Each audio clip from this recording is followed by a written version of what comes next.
Sarah Chen stared through the reinforced viewport of Repair Station Omega-9, her dark eyes reflecting the shimmer of distant stars. The massive structure she called home hadn't seen much traffic in its first 6 months of operation. Most alien vessels preferred the more established repair stations run by advanced civilizations. But today was different.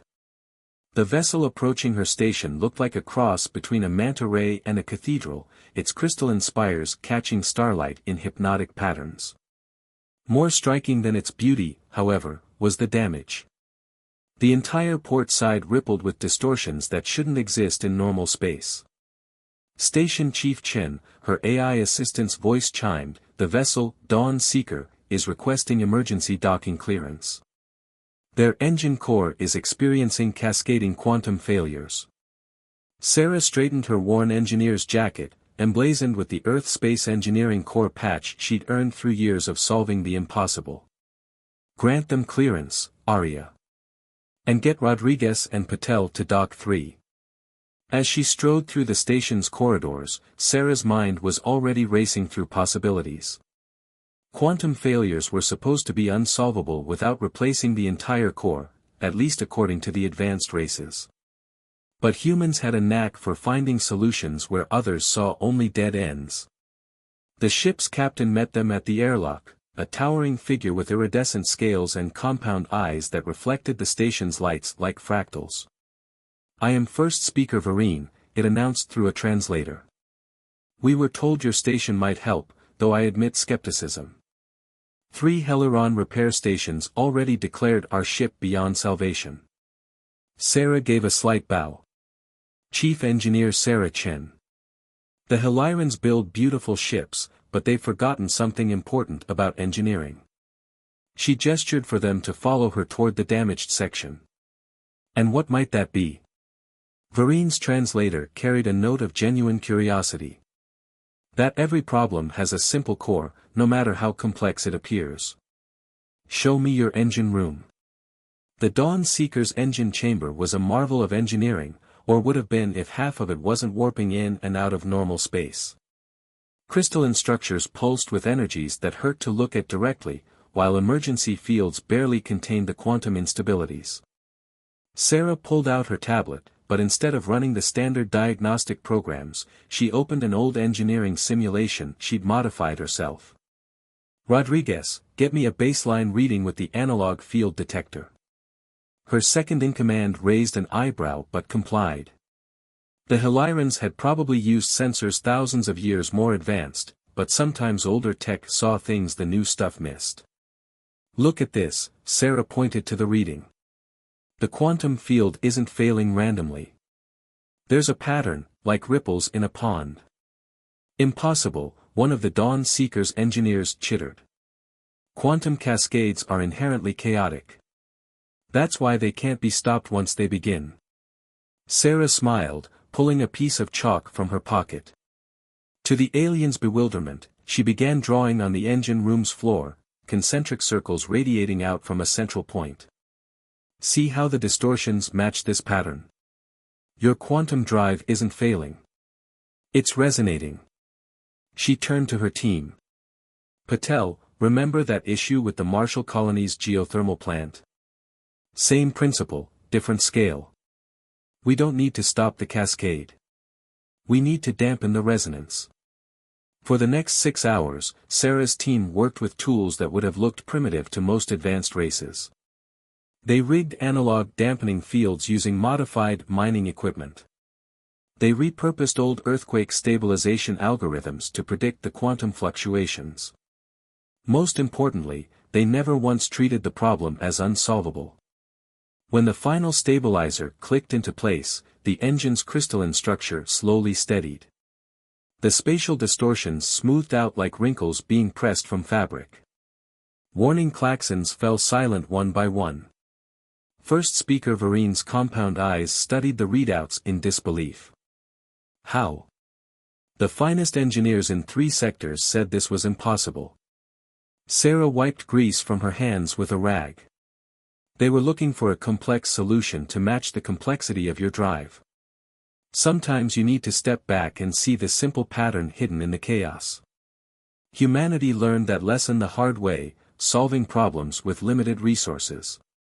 As the Dawn Seeker's crew began running diagnostics on their restored engine, Sarah noticed them taking images of her team's improvised equipment.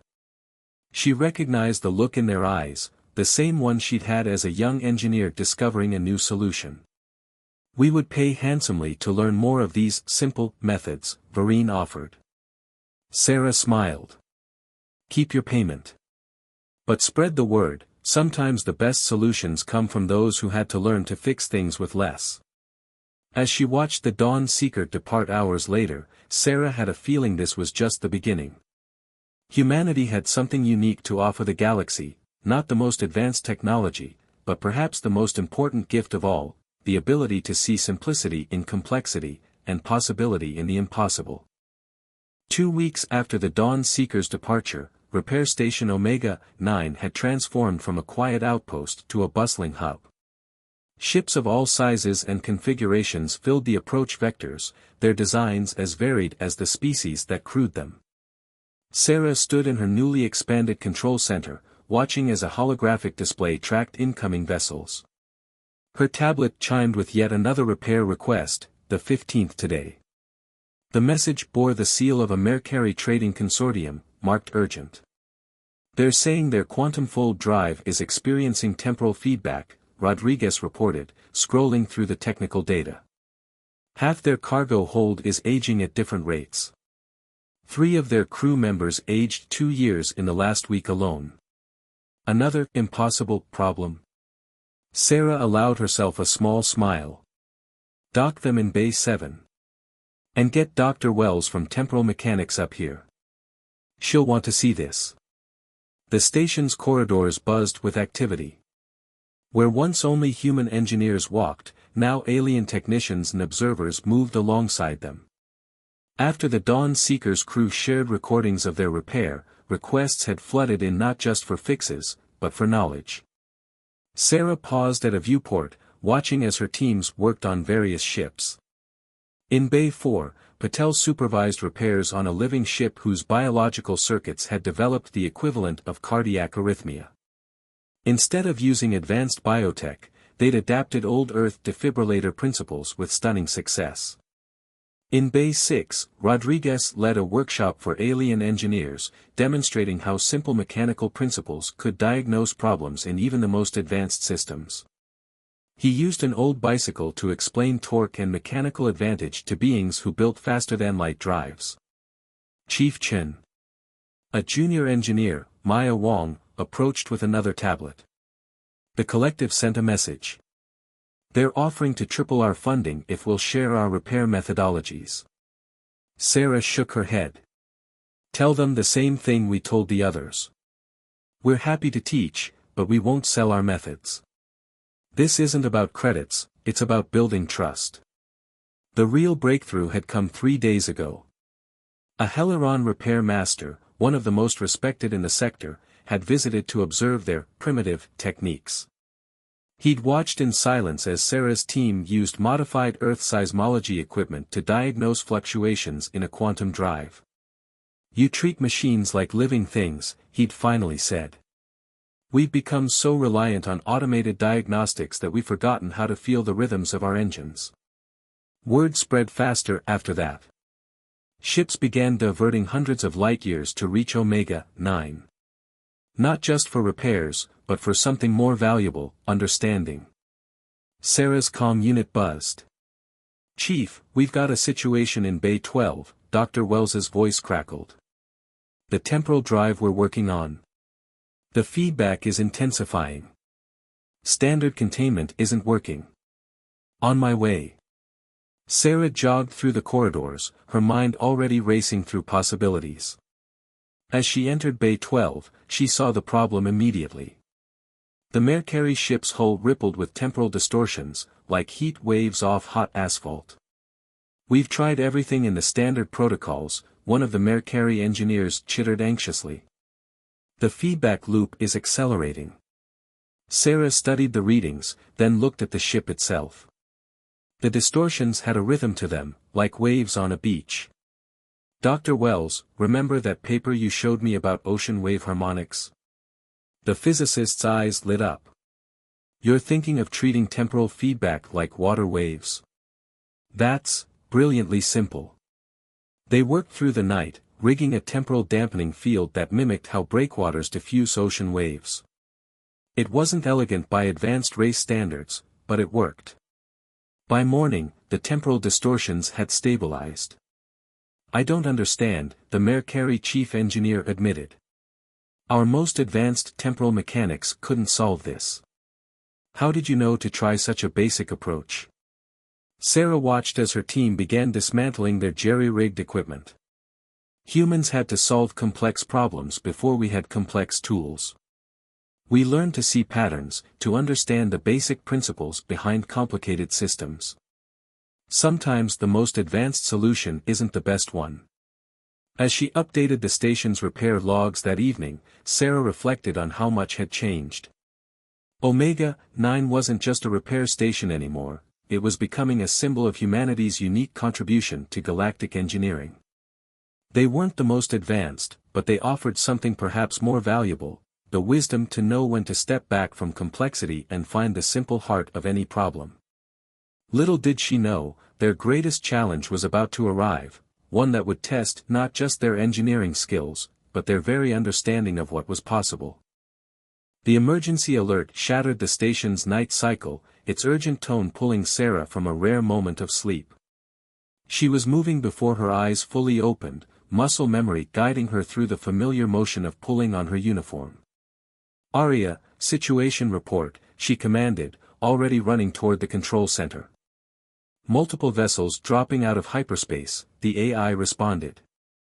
"Initial count, 37 ships. Most showing critical damage.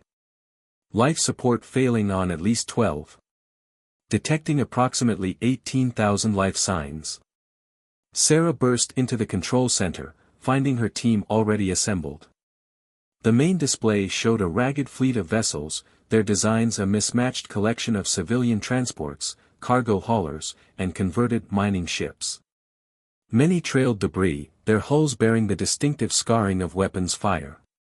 "This is the Kari refugee fleet," a desperate voice broadcast on all frequencies. "Our homeworld, we had to evacuate. Please, we have children aboard. Many ships are failing." Rodriguez looked at Sarah, his face grim. "We've got maybe 2 hours on some of those life support systems. Even with all bays running, we can't process this many ships fast enough." Sarah studied the tactical display, her mind racing. "Then we changed the rules. Arya, broadcast on all frequencies, this is Chief Engineer Chen. We're going to try something unconventional. All ships, prepare for mass docking procedures." "Mass docking?" Patel's eyes widened. "The station's not designed for." "Today it is," Sarah cut him off. "Maya, get every engineer we've trained in the last month, alien and human. Rodriguez, start calculating power distribution if we hook multiple ships into our station systems. Dr. Wells, I need a way to extend our environmental shields." The next hour was controlled chaos. Ships docked in clusters, their hulls nearly touching. Emergency umbilicals snaked between vessels, carrying power and life support from the station. Every available space became a repair center, with mixed teams of human and alien engineers working side by side. Sarah moved from crisis to crisis, making impossible decisions. When the station's power grid threatened to overload, they rigged a damaged Heliron transport's quantum core as an auxiliary generator. When radiation from a ruptured drive core threatened 3 ships, they used modified mining shields to contain it. "Chief." Maya's voice crackled over the comm, Bay 9's environmental shield is failing. "We've got 200 refugees we need to evacuate, but nowhere to put them." Sarah was already running, her mind spinning through options. As she reached Bay 9, she saw the shield shimmer dangerously. Beyond it, faces pressed against viewports, fear visible even on alien features. The cargo hold in Bay 4, she decided. The atmospheric processors from that Mercari ship we fixed last week, we can modify them. Maya, get them started. I'll hold the shield. For the next 40 minutes, Sarah worked at the shield controls, manually adjusting field harmonics while refugees were evacuated. Her hands flew over the console, making dozens of micro-adjustments per minute. It wasn't elegant or advanced, but it kept the shield stable through pure human stubbornness and intuition. Hours blurred together. Engineers worked until they couldn't stand, then rested for minutes before returning. Species that had never cooperated shared tools and techniques, all barriers broken down by the urgent need to save lives. 26 hours after the first alert, Sarah stood in her office, reviewing the final numbers. No lives lost. 17 ships with restored life support. The rest safely powered by station systems until repairs could be completed. You did the impossible, the Kari Fleet's administrator said softly. She was a tall, ethereal being with silvery skin that shimmered with bioluminescent patterns.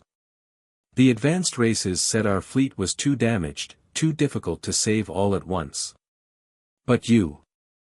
We did what humans have always done, Sarah replied, her voice hoarse from exhaustion. We adapted. Found ways to make limited resources work. Sometimes the most advanced solution is simply refusing to accept failure. As the administrator left, Sarah looked out at the patchwork of ships surrounding her station. The site wasn't elegant, jury-rigged systems and temporary fixes holding together a refugee fleet through determination and ingenuity. But it was beautiful in its own way, a testament to humanity's greatest strength, the ability to face impossible odds with nothing but creativity, determination, and the unshakable belief that there's always a solution. The crisis had pushed them to their limits, but it had also proved something important. Humanity's primitive approach to engineering wasn't just useful for individual repairs, it could save thousands of lives when failure wasn't an option. The lecture hall, hastily converted from an unused cargo bay, hummed with an impossible mix of languages and species. Sarah watched from the back as Rodriguez demonstrated the principles of mechanical advantage using nothing more complex than a lever and fulcrum. His audience included some of the most sophisticated engineers in the galaxy. Think of it like this, Rodriguez explained, lifting a piece of hull plating that would normally require heavy equipment. The principles don't change just because the technology does. Whether you're fixing a quantum drive or a bicycle, understanding the basics lets you see solutions others might miss. The success with the refugee fleet had transformed Omega-9 again. What started as a repair station had evolved into an unlikely university. Engineers from dozens of species came not just for repairs, but to learn the human approach to problem solving. Sarah walked through the station's corridors, now adorned with a mix of technical diagrams from various civilizations. In one workshop, Patel taught a group of crystalline beings how to diagnose engine problems by sound and vibration. In another, Maya demonstrated Earth's old pit crew techniques, showing how rapid, coordinated teamwork could slash repair times. Chief Chen. A voice pulled her from her observations. A Heliron repair master, one of their former skeptics, approached with several junior engineers. Would you mind explaining how you developed your diagnostic methodology? My students are particularly interested in your, what did you call it? Seat of the pants engineering. Sarah smiled, leading them to a nearby repair bay. It started with necessity. Earth had to solve complex problems before we had complex tools. We learned to use our senses, to feel the rhythms of machines, to see patterns where computers only saw chaos. She picked up a simple resonance scanner, technology considered obsolete by most advanced races. Take this. Your quantum analyzers can give you millions of data points, but sometimes that's too much information. Sometimes you need to feel the problem. The students watched, fascinated, as she demonstrated how subtle vibrations could reveal problems that even advanced diagnostics missed. It wasn't about ignoring new technology, it was about knowing when to step back and see the bigger picture. Later that day, Sarah found herself in a meeting with representatives from 5 different species. They'd come with an unprecedented proposal. We want to establish permanent engineering exchanges, the Mercari ambassador explained. Our civilizations have become too dependent on automated systems, on solutions that only work when everything is perfect. Your methods, they're adaptive, resilient. A Heliron representative nodded, their crystalline form catching the light. During the refugee crisis, we saw human engineers create solutions that our finest computers couldn't conceive. You combined simple principles with advanced technology in ways we'd never considered. Sarah thought about how far they'd come from those first difficult months. We'd be honored to participate in such an exchange. But understand, we're not just teaching techniques.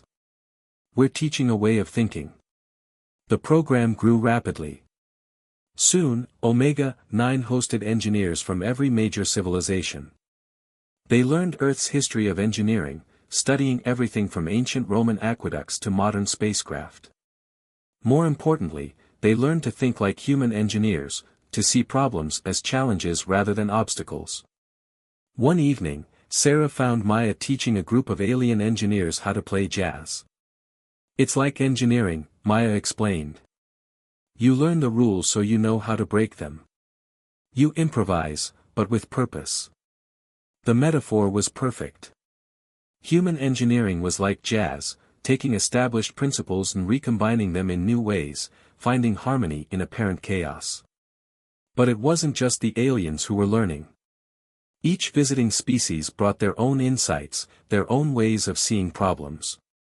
Human engineers learned to combine their intuitive understanding with new technologies, creating hybrid solutions that neither culture could have developed alone.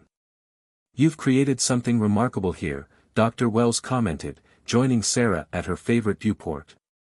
They watched as teams of mixed species worked together on a complex repair, combining human ingenuity with alien technology.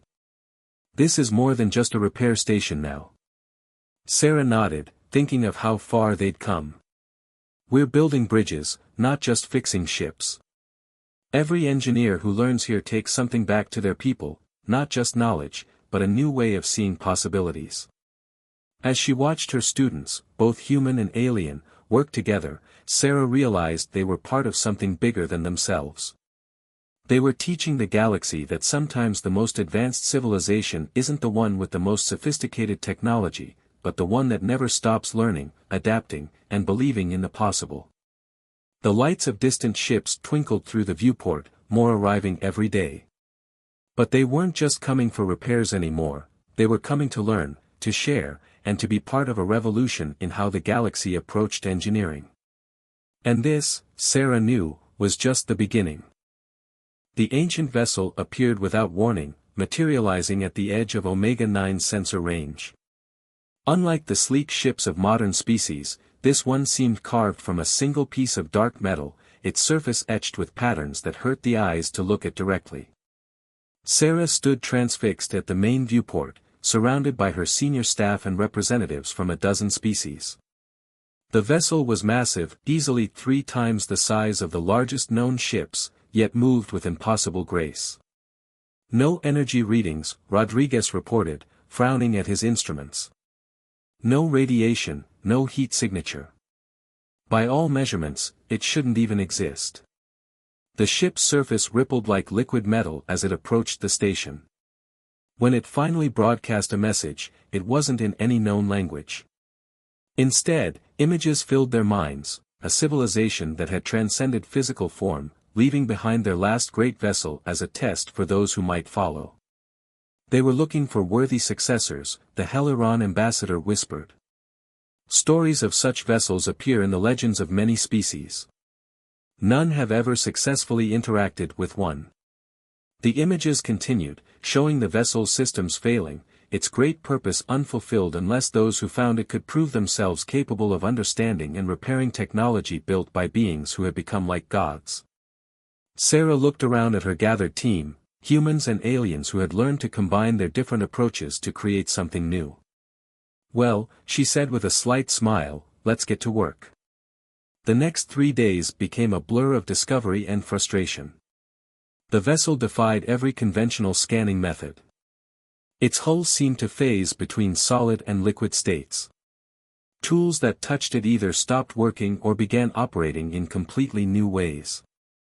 But Sarah's team had an advantage no previous discoverers had possessed: the combination of human intuition and alien expertise, plus the willingness to try solutions that seemed ridiculously simple.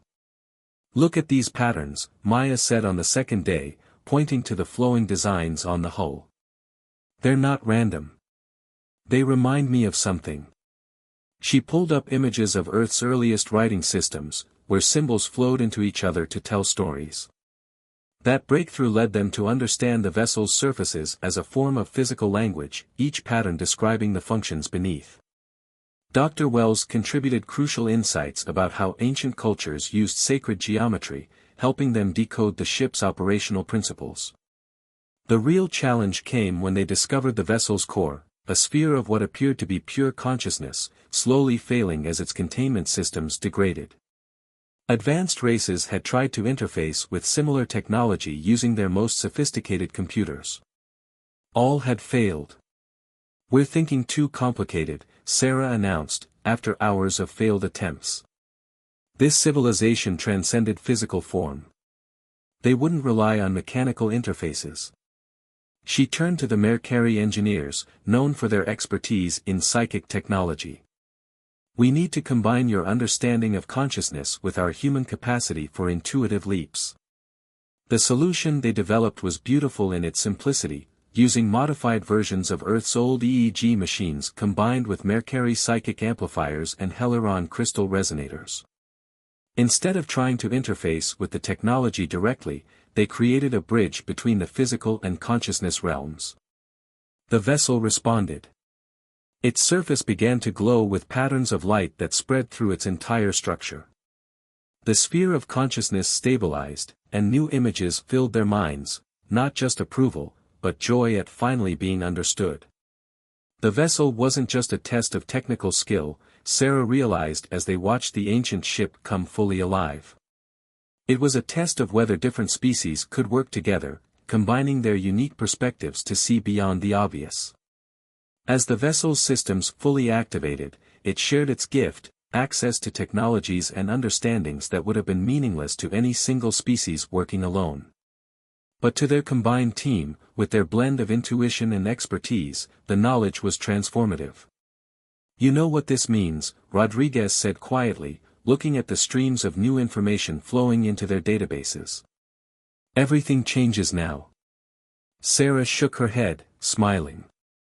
"No. Everything already changed the moment we all started working together. This is just confirmation that we're on the right path." The ancient vessel became a permanent part of Omega-9, not just as a source of advanced technology, but as a symbol of what was possible when different species combined their strengths. Its discovery marked a new chapter in galactic history, one where humanity's primitive approach to problem-solving proved to be exactly what the galaxy needed. Years later, when asked about Omega-9's success, Sarah would always give the same answer: the greatest technology isn't the most advanced or complex. It's the kind that brings people together, that reminds us that no matter how far we advance, the simple truths, curiosity, creativity, and cooperation, will always light our way forward.